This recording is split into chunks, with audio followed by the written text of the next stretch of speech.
Entre 2014 et 2020, l'Europe a investi 320 millions d'euros pour un premier partenariat avec le 101e département français.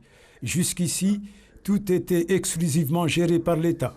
Mais depuis le 6 avril 2021, le mariage a été bien acté et les fonds européens pour Mayotte sont gérés ici par le groupement d'intérêt public.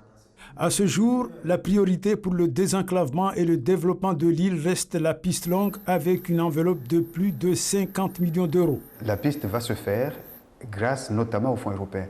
Sur les autres aspects de désenclavement, le système de transport, nous allons financer le projet du Caribus. C'est un projet qui est déjà financé, dont les travaux, enfin la première pierre a été déposée et les travaux ont d'ores et déjà commencé. Nous sommes là pour financer des projets qui nous sont présentés par des opérateurs publics ou privés.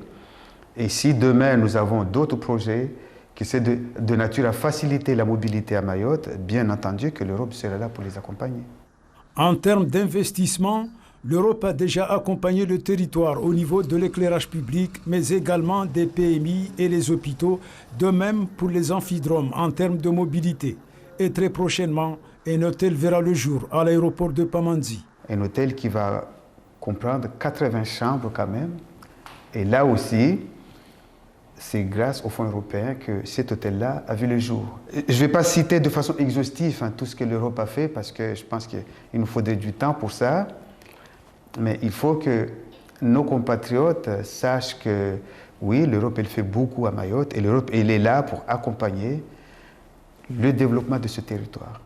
Avec la conjoncture économique mondiale, Mayotte doit cependant faire preuve de beaucoup de pragmatisme et de rigueur pour se mettre à la hauteur des enjeux qui s'ouvrent en elle. L'État est prêt, le conseil départemental est prêt.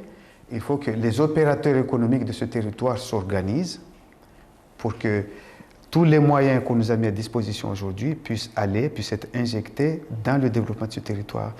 Reste maintenant à trouver la meilleure stratégie, plus particulièrement en termes de projets, pour se mettre réellement en synergie avec l'Europe.